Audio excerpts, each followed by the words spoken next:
sabah. Burada yok dedim, selam söyledi, tazeymiş gülleri.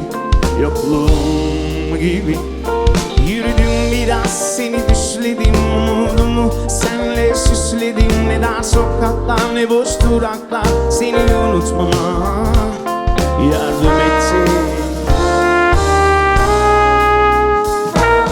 Senin küçük bir elveden böyle büyük bir aşkı bitirebilir mi? Ne sanıyorsun? Bazen bir kaldırım taşı, bazen bir sokak çalgıcısı, yani sen İstanbul'sun.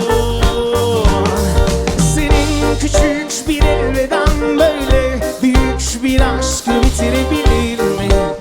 Ne sanıyorsun?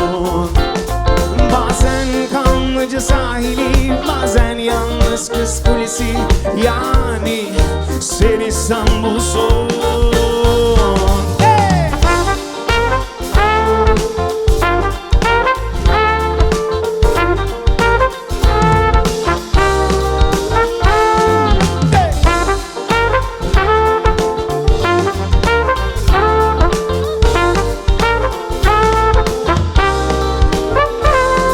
Köşedeki çiçekçi,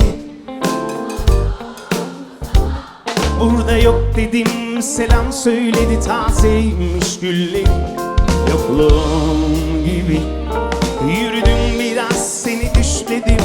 Umudumu senle süsledim. Ne dar sokaklar ne boş duraklar seni unutmama yardım etti. Siz de hazır mıyız? Senin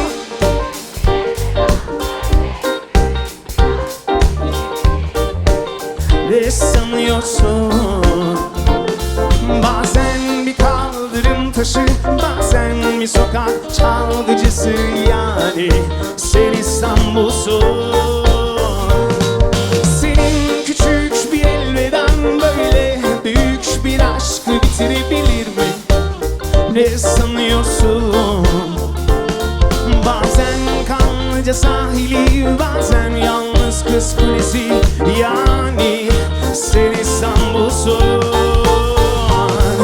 Senin küçük bir elveden böyle büyük bir aşkı bitirebilir mi? Ne sanıyorsun? Bazen Kanlıca sahili, bazen yalnız Kız Kulesi, yani sen İstanbul'sun.